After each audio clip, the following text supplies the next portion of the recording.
This video was brought to you by the TLDR store. And if you want the entire TLDR team to hand deliver your order anywhere in the world, then watch until the end of the video to find out how.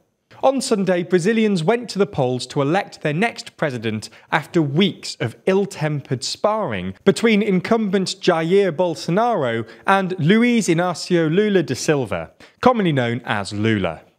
Despite allegations of voter suppression by security services in pro-Lula areas, Lula eked out a win against Bolsonaro with about 51% of the popular vote. This is a pretty stunning comeback for Lula, who actually held the office of president from 2003 until 2010, before being convicted on charges of money laundering and corruption in a controversial trial.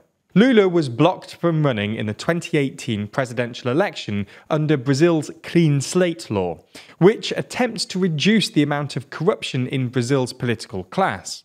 But his conviction was reversed by Brazil's Supreme Court in June 2021, allowing him to run in last weekend's elections. So in this video, we're going to look at how Lula won, whether Bolsonaro will accept the results, and what Lula's victory means for both Brazil and the world more generally.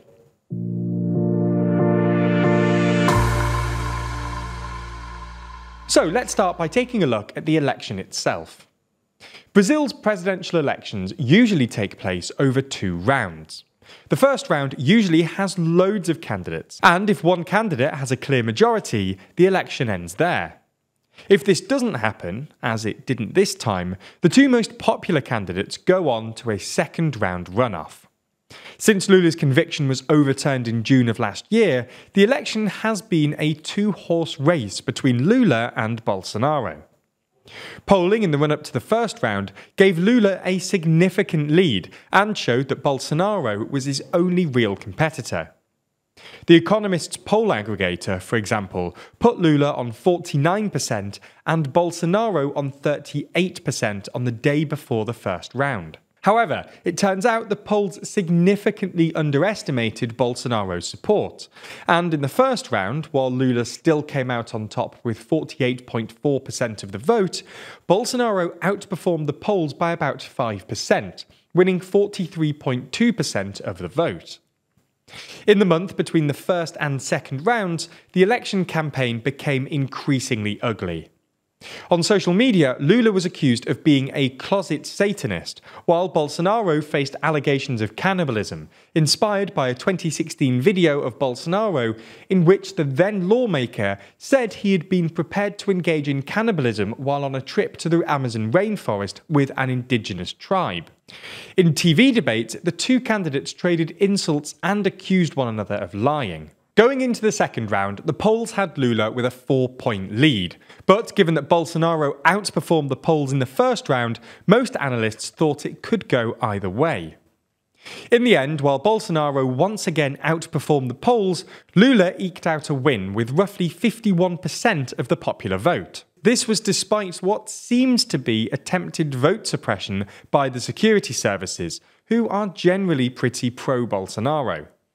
There were multiple reports of security services delaying and carrying out searches on public transport in pro-Lula areas, in contravention of an order by the Electoral Tribunal. However, after Lula's campaign requested to subpoena the head of Brazil's Federal Highway Police, checks were suspended, and Brazil's Electoral Commission announced that, as no stop lasted over 15 minutes, turnout had not been affected and polls would close at 5 p.m. local time as scheduled. So what happens next? Well, before Lula can start implementing his policy program, Bolsonaro will have to accept the results.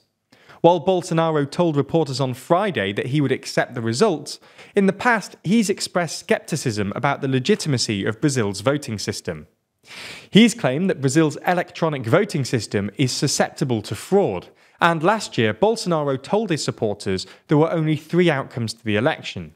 He'd win, he'd be arrested, or he'd be killed. At time of writing, Bolsonaro is yet to concede, but a coup looks less likely now that Bolsonaro's allies in Congress have apparently accepted Lula's victory. So if Bolsonaro concedes and Lula can get on with governing, what does he want to do? Well, let's start with his economic policies. According to his letter for the Brazil of tomorrow, a sort of mini manifesto released a few days before the second round, Lula's main priority will be to reduce poverty and hunger. Today, 33 million Brazilians face acute hunger, the highest number in decades. Lula hopes to achieve this by raising the minimum wage, reinstating his Bolsa Familia policy, which basically involves cash handouts to the poorest families, and a new Desenrola Brazil program, which will involve debt relief for the poorest. On top of this, Lula wants to invest more heavily in Brazil's public services, most notably education and health, and build more public housing. In practice, this program is very similar to the policies he pursued during his first stint in office. These policies were immensely successful last time. Inflation slowed, inequality and poverty came down, and the economy grew at about 5% per year, its fastest rate in modern history. Lula consequently left office with an impressive approval rating of over 80%. However, it's not obvious the same tricks will work this time around. Last time, Lula was helped by a massive global commodities boom, and thanks to the pandemic, debt to GDP is nearly double what it was. Brazil's Congress is also dominated by right-leaning conservatives, who are unlikely to agree to his progressive reforms. Congress will also pose a problem for Lula when it comes to environmental policy. Bolsonaro dismantled Brazil's environmental protections and gutted the relevant agencies, pushing deforestation to its highest rate since 2008. Lula wants to get deforestation down to zero eventually, in part by granting new protected status to 500,000 square kilometres and subsidising sustainable farming, which would obviously be great for the planet, that is, if he can get it through Congress. Finally, when it comes to foreign policy, Lula is stubbornly non-aligned. He's positioned himself as a mediator in the Russia-Ukraine conflict. He actually said in May that Zelensky shares blame for the war, and used his campaign speech to declare that we will not accept a new Cold War between the United States and China. We will have relations with everyone. So that's what Lula wants to do, assuming Bolsonaro concedes and he can convince Congress. Anyway, do you want to meet Team TLDR? Well, we're approaching the 10,000th order at the TLDR store. So to celebrate, we're going to hand deliver the 10,000th order anywhere in the world. In fact, we're going to record a whole video where the team try to race to deliver your order and try to be the first to arrive. Sounds fun, right? Well, I have great news, because we also have a huge sale right now. All of our iconic pin badges are half price, only £2.99. Or if you're feeling lucky, you can get a random pin for £1.79, 5 random pins for £5.99, or even 10 random pins for £9.99. Everything else in the store is also reduced, including our magnets and stickers, and we have no plan on restocking any of these items. So when it's gone, it's likely gone forever.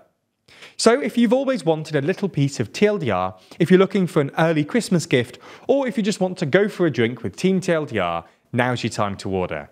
The link to the store is in the description.